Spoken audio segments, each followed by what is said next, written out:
नमस्कार साथियों। आप सभी को के लिए गुड न्यूज़ दिए कि आरपीएससी फर्स्ट ग्रेड के द्वारा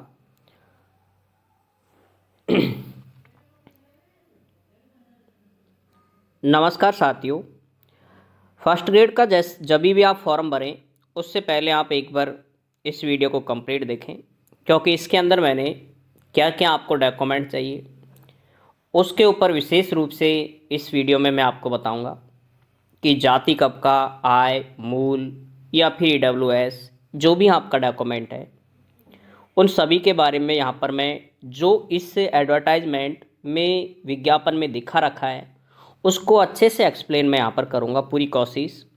अभी आपने देखा 2000 सेकेंड ग्रेड 2022 की रीट वाली भर्ती है, चाहे सेकेंड ग्रेड है चाहे फर्स्ट ग्रेड है, सभी में काफ़ी सारे साथियों को प्रोविजनल लिस्ट में डाल दिया गया है और प्रोविजनल के कारण उनको बार बार आरपीएससी भी जाना होता है, बीकानेर भी जाना होता है और कर्मचारी चयन बोर्ड भी जाना होता है।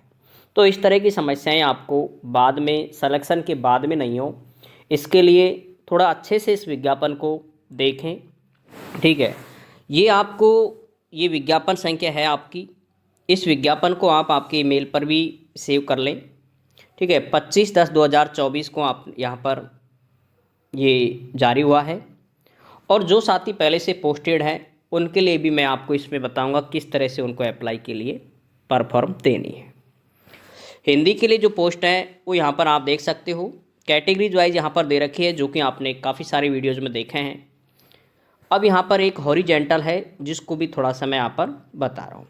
एक यहाँ हॉरिजेंटल ग्रेजुएशन है, इसमें पीएच और एक्स सर्विसमैन में दिया है।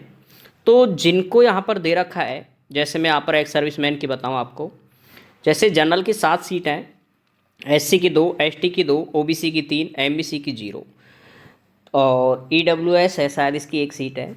तो ये जो सीटें हैं, जैसे एसटी की 2 हैं तो इस पर सिर्फ एसटी कैंडिडेट ही यहाँ पर चयनित होगा, ये नहीं कि इस पर कोई अदर कैटेगरी का कैंडिडेट शामिल हो सके, ऐसा नहीं होता है हॉरिजेंटल पे। जैसे जनरल की 7 सीट है तो 7 सिर्फ जनरल कैटेगरी के ही इसके अंदर आएंगे। ऐसा नहीं है कि एसटी वाला, एससी वाला बंदा या एसटी वाला जिसकी कट ऑफ ज़्यादा है और वो जनरल क्वालिफाई करता है तो इसमें नहीं आएगा, वो यहाँ पर आपको इस कैटेगरी को बिलोंग करेगा। ठीक है, इसमें नहीं, हॉरिजेंटल में नहीं आता है वो, इस कैटेगरी में तो आएगा जो यहाँ पर दिख रखा है। अब ये पोस्ट हैं जिनको आप देख सकते हैं यहाँ पर, जनरल वुमेन, और यहाँ पर आगे देखें तो आप विडो, डिवोर्स। ठीक है, 4 कैटेगरीज है, जनरल वुमेन मतलब सामान्य महिला, सेम सभी कैटेगरीज में सेम है ये प्रक्रिया। अब ये बात तो आपने देख रखी है, पोस्ट वगैरह कितनी क्या हैं ये चीज़ें। मैं थोड़ा इसको मुख्य रूप से हम प्रमाण पत्रों पे ज़्यादा चर्चा करेंगे इसमें ये चीज़ें। अब यहाँ पर एक थोड़ा सा ये भी निर्देश है, इसको भी मैं थोड़ा सा बता देता हूँ, ये नोट में जो लिखा है। जैसे अभी वर्तमान में 2022 के आपने सेकंड ग्रेड देखा होगा, उसमें 700 सीट खाली रह गई थी इस 40% 35% के कारण। तो वो जो सीटें बचती हैं उनको बैकलॉग में डाल दी जाती हैं और अगली भर्ती में उनको ऐड कर ली जाती हैं।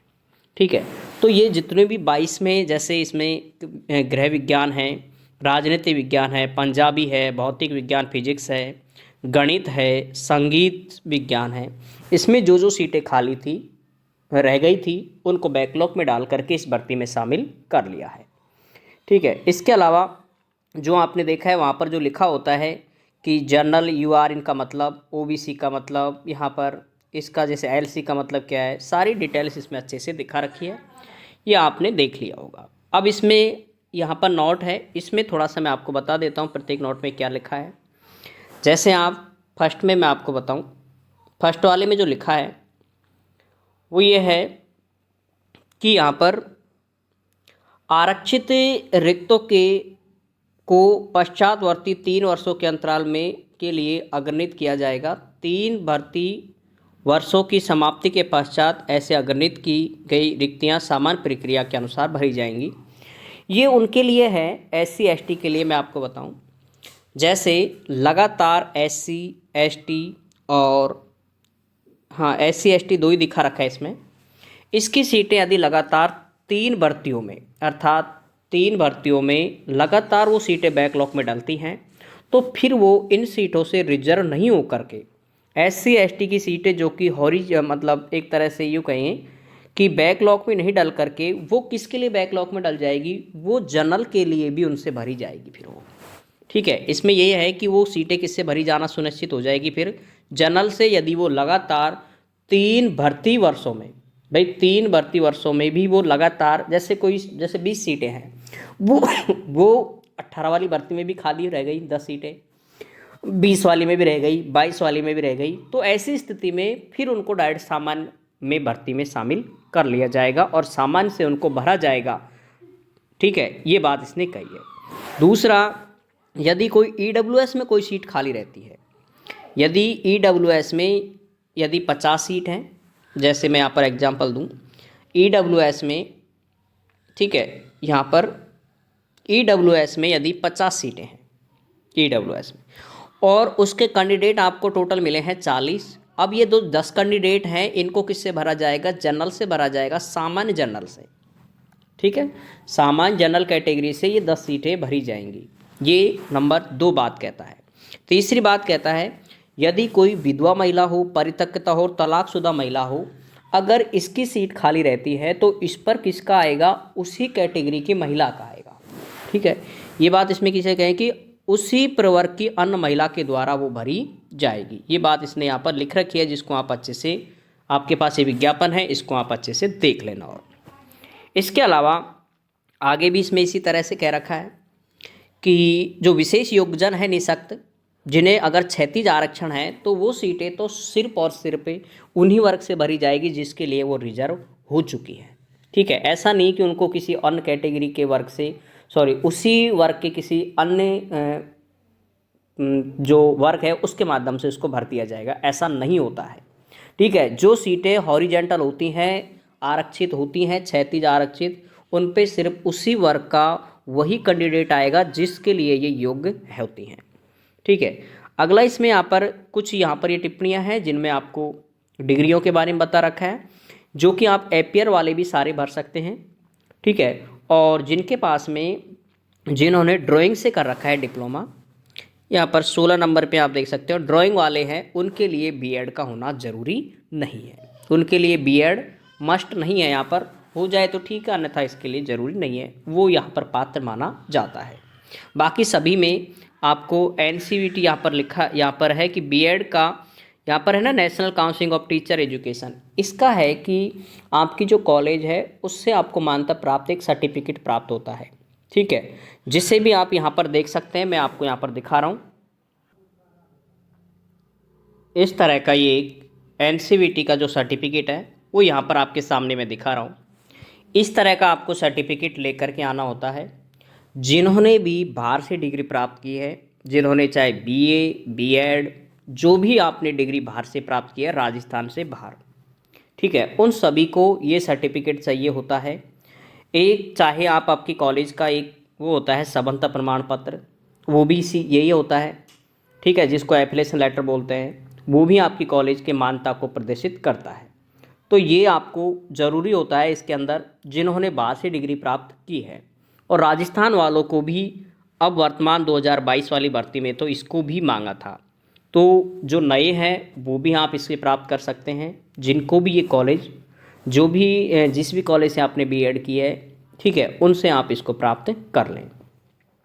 इसमें आगे आप देखें, आगे ये दे रखा है, जो पे मैट्रिक्स है वो आपका 4200 पे ग्रेड है, और जिसमें आपको फिक्स मिलेगा कितना, 31,000 और 100 रुपये आपको 2 साल तक मिलेगा। इसके बाद लगभग आपकी 70,000 प्लस आपकी सैलरी हो जाएगी। ठीक है, इसके बाद आगे यहाँ पर यदि किसी ने आयु में छूट ली है तो आप इसको डिटेल्स को फिल करेंगे, नहीं लिए हैं तो इसको आप छोड़ देंगे। इसके अलावा आगे किन चीज़ों को देखें, नॉर्मल है। डेट इसमें फॉर्म भरने की आपको यहाँ पर है 5 नवंबर से लेकर के 4 दिसंबर रात्रि 12 बजे तक। और भरने की जो पूरी प्रक्रिया है, परीक्षा भी इसमें फिक्स नहीं की है कि कब आपकी परीक्षा है, परीक्षा तिथि का भी यथासंभव सूचित कर दिया जाएगा। इसके अलावा ये भरने की है एसओसो आईडी के माध्यम से, आपको वन टाइम रजिस्ट्रेशन के माध्यम से इसको आपको फिल करना है। इसमें ध्यान रखना फ़ोटो का और अपने साइनों को थोड़ा सा, इसमें एक चीज़ का मैं यहाँ पर बता देता हूँ। अपने साइन है ना, साइन वो आप हिंदी में ही करें, क्योंकि ये बाद में आपको चेंज करने पड़ते हैं।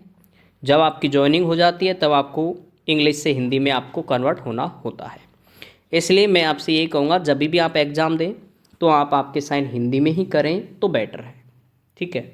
और जो साथी पहले से पोस्टेड हैं L2 में या फिर L1 में या फिर जिस भी पोस्ट पर हैं वो सेकंड ग्रेड में, वो साथी अपने सिग्नेचर जो स्कूल में करते हैं, स्कूल रजिस्टर में, स्कूल के जो रजिस्टर में जो साइन करते हैं रजिस्टर वाले, वो साइन आप आपके एग्ज़ाम में कर सकते हैं, ठीक है। वही साइन आप किस में करें, एग्ज़ाम में कर दें, ताकि आपको ये इशू बिल्कुल भी ना हो कि बाद में आप सरी सुख में क्या करेंगे, वो चीज़ें आपकी बिल्कुल भी क्रिएट नहीं होंगी, ठीक है।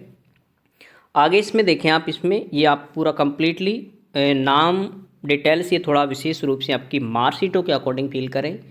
कुछ साथी आधार कार्ड के बेस पर आपका सारी डाटा फिल कर देते हैं। वैसे एसओसो आईडी के माध्यम से भरा जाता है, तो वहाँ पहले से कुछ चीज़ें अपलोड होती है, नाम डिटेल्स तो जैसे, तो फिर भी आप उसको एक बार ज़रूर देख लें, स्पेस को विशेष रूप से देख लें, स्पेलिंग को मैच करा लें, क्योंकि यही गलती ज़्यादातर होती है फॉर्म भरने में। अब ये चीज़ें हैं और ये कुछ शुल्क है जिसको आपको यहाँ पर देख लेना है, 600, 500, 400, 400 का। और इसके अलावा यहाँ पर जो सिलेबस के बारे में मैं थोड़ा सा है कि दोनों सिलेबस है उसमें वही 40% फिक्स किया हुआ है पासिंग मार्क्स, ठीक है। दोनों पेपरों में अलग अलग, ईच पेपर लिखा हुआ है, दोनों पेपर में अलग अलग, ठीक है। ये आपको अलग अलग करना है। अब इसमें देखो यहाँ पर ईच पेपर यहाँ पर लिखा भी है, देखें तो आप, ईच पेपर शैल बी 40%। अब इसमें पेपर फर्स्ट में है, पहले ये नहीं आया करती थी एजुकेशन साइकोलॉजी, ये सेकंड पेपर में था, ठीक है। तो बस ये टॉपिक थोड़ा इधर उधर हुआ है, बाकी तो सेम ऐसा है जैसे पहले था वैसे का वैसा सिलेबस डला है। बाकी पूरा संशोधित सिलेबस अभी डलना बाकी है, जैसे ही डलेगा वो आपको यहाँ पर अपडेट मिलती रहेगी। इसके अलावा ये आपके सिलेबस की कुछ डाटा थी। अब हम प्रमाण पत्रों के बारे पे आते हैं नीचे की, और महत्वपूर्ण नोट्स हैं इसमें आपके मोबाइल नंबर, हाँ एक थोड़ा मोबाइल नंबर का भी मैं बता देता हूँ, आपको ज़्यादातर को पता होगा वर्तमान में 2016 की वेटिंग डाली जा रही है। 2016 की वेटिंग कब आ रही है, आप खुद ताजुब एक तरह से रखोगे 2024 में, ठीक है। लगभग 8 साल में सारी चीज़ें हमें बदल जाती हैं।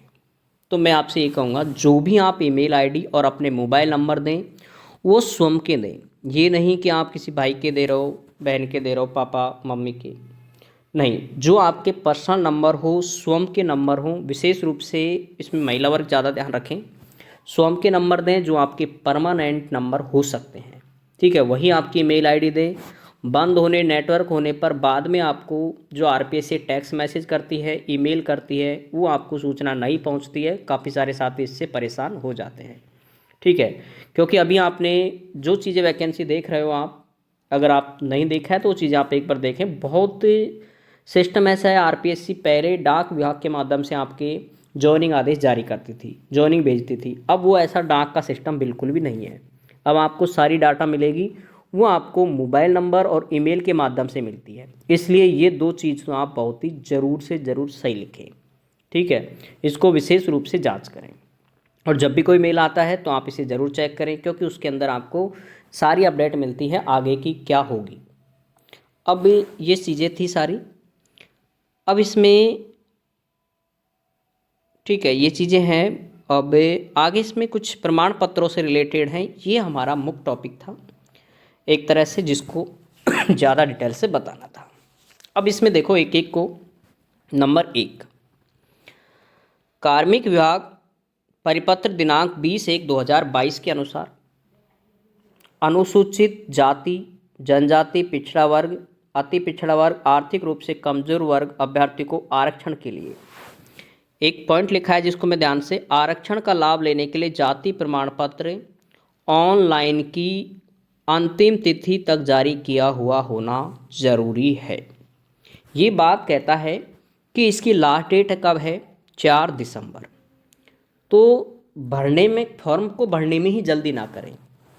ठीक है, आपके पास में जाति प्रमाण पत्र जो कि किसके नाम का, पिता के नाम का, चाहे वो महिला विवाहित हो, अविवाहित हो, ठीक है, और पुरुष वर्ग हो, चाहे किसी भी स्टेट का हो, जरूरी नहीं है कि राजस्थान का हो, किसी भी स्टेट का हो, राजस्थान का हो, उन सभी को, महिला पुरुष कोई सा भी कैंडिडेट हो, पिता के नाम पर आपको क्या बनवाना है, जाति प्रमाण पत्र। ध्यान रखना, विवाहित महिलाओं को पति के नाम के आधार पर जाति प्रमाण पत्र नहीं माना जाएगा। ये बात बिल्कुल सत्य मान लेना, क्योंकि इसके एवज में जो सिलेक्शन होने के बाद भी जॉइनिंग नहीं दी जाती है। ठीक है, तो बहुत ही वेरी वेरी मोस्ट पॉइंट है ये कि जाति प्रमाण पत्र विवाहित महिला को तो विशेष रूप से पिता के नाम का पहले ही बनवाना है। कितने को, 4 दिसंबर से पहले। फिर फॉर्म अप्लाई करें ताकि दिक्कत ना आए। उसमें देखो आगे, और यदि अंतिम तिथि के पश्चात भी यदि किसी का जारी प्रमाण पत्र हुआ है तो इसके लिए फिर आपको आरपीएससी में यथासंभव एक एफिडेविट देना होता है और साथ में अपना नया जाति प्रमाण पत्र देना होता है। ठीक है, दूसरे नंबर का पॉइंट आप देखेंगे यहाँ पर कि अति पिछड़ा वर्ग प्रमाण पत्रों में निवास स्थान पर क्रीमीलेयर और नॉन क्रीमीलेयर ओबीसी में है ये कि प्रविष्टियाँ सही पूर्ण भरी है। पिछला वर्ग, अति पिछड़ा वर्ग का प्रमाण पत्र नियमानुसार पिता की आय के आधार पर, देखो यहाँ पर मैं आपको बताऊं, पिता और माता की आय के आधार पर सक्षम अधिकारी द्वारा जारी किया हुआ होना चाहिए आपका क्या, मूल निवास प्रमाण पत्र। ठीक है, मूल निवास भी आपको पिता और माता के आय के आधार पर। अब ये सोचोगे कि जिनकी शादी हो गई है वो अपने पति के नाम का निवास स्थान बनाएंगे मूल निवास, उसके लिए यहाँ पर देखो क्लियर लिखा हुआ है। फिर आप बाद में कहें कि देखो हमारे तो फॉर्म भरने में ही गलती हो गई, क्या करें। पति के नाम व निवास स्थान का आय के आधार पर जारी प्रमाण पत्र मान्य नहीं होगा, ये बात इसने क्लियर लिखी हुई है। फिर हम बाद में डीवी कराते हैं तब हमें ये चीज़ समझ आती है कि यार ये तो गलती हो गई। तो ध्यान रखें, पति का नाम का भी बनवा लें विवाहित महिलाएं और पिता के नाम का भी वो बनवाएं। वो दो डॉक्यूमेंट बनवा करके रखें आपके पास में, पति वाला भी और पिता वाला भी। ठीक है, ताकि एज ए फ्यूचर किसी प्रकार की आपको ये समस्या नहीं हो सिलेक्शन होने के बाद भी। ठीक है, इसके बाद अगला है यहाँ पर तीसरे नंबर का पॉइंट, राजस्थान में राज्य में पिछड़ा वर्ग या अति पिछड़ा वर्ग क्रिमिनल के अभ्यर्थियों को आरक्षण का लाभ दे नहीं है। ठीक है, राजस्थान राज्य के ये है ऐसे अभ्यर्थी जो ऑनलाइन एप्लीकेशन फॉर्म में सामान्य वर्ग के लिए आवेदन करेंगे। ठीक है, ये ओबीसी वाले वो कैंडिडेट हैं, क्रीमियर नॉन क्रीमियर या फिर, ठीक है, इसमें जो राजस्थान के निवासी हैं, लेकिन जो फॉर्म जनरल से भरेंगे उनको क्या जरूरत है फिर इसके आरक्षण का दिलाए कहाँ से होगा भाई, फॉर्म ही आपने फॉर्म भरने में ही आपने जनरल कैटेगरी से फिल कर दिया है तो आपको इसका लाभ नहीं मिलेगा। इसके अलावा जनजाति SC ST के लिए सक्षम अधिकारी द्वारा प्रदत्त, ध्यान रखना उनके लिए भी है 21/10/2019 की ये क्या है, उक्त अधिसूचना SC ST वालों के लिए क्या है, ये उक्त अधिसूचना SC ST वालों के लिए 21/10/2019 वाली। इसमें जितने भी आपके डिजिटल वाले जाति प्रमाण पत्र बने हैं, ठीक है, जाति मूल ये बने हैं, वो यहाँ पर होना बहुत ही ज़रूरी है। ठीक है, डिजिटल फ़ोटो उसके अंदर होनी चाहिए, तब वो उसके बाद मैं आपसे सीधा ये कहूँगा 2019 से यदि पहले का किसी के पास जाति प्रमाण पत्र है तो वो आप नया बनवाएं। कितनी तारीख से पहले का, 4 दिसंबर से पहले। ठीक है, ये आप नया बनवा लें अगर 2019 से पुराना है तो, और 20 का 21 का है तो कोई इशू नहीं है, फिर वो मानना है। नेक्स्ट इसमें 5वें नंबर पर है, विवाहित महिला को आवेदक में आरक्षित प्रवर्ग का लाभ प्राप्त करने के लिए पिता के नाम व निवास स्थान पर सक्षम अधिकारी द्वारा, क्लियर लिखा हुआ है, आप इस चीज़ को अच्छे से समझ रहे हैं। अगर विवाहित महिला है SC ST के तो उसको यदि आरक्षण का लाभ लेना है तो उसको आपके जितने भी प्रमाण पत्र हैं वो किसके नाम के होना जरूरी है, जैसे जाति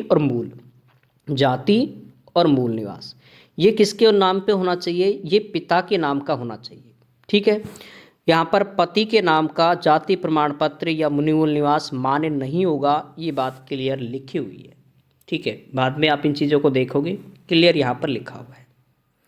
इसी को सेम आधार मानते हुए आगे देखो आपने 6 नंबर पे आर्थिक रूप से वर्ग का प्रमाण, कमजोर प्रमाण EWS वाले को भी पिता के नाम का, ठीक है, जिनकी पारिवारिक आय के आधार पर सक्षम अधिकारी द्वारा जारी प्रस्तुत प्रमाण पत्र, जो कि राजस्थान के निवासी हैं, EWS वालों को भी पिता के नाम का होना जरूरी है।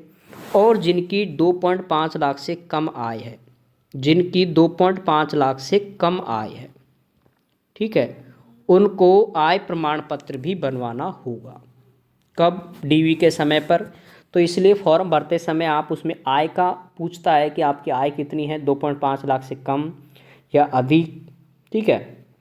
तो वो चीज़ें आप वहाँ पर भरोगे तो निश्चित रूप से कम भरोगे तो आय ज़रूरी है, आय प्रमाण पत्र, और अधिक भरोगे तो फिर आपको ज़रूरी नहीं है। इसके अलावा जो विधवा महिलाएं हैं उनको भी मैं यहाँ पर थोड़ा सा बता देता हूँ। ये वाले हैं सारे।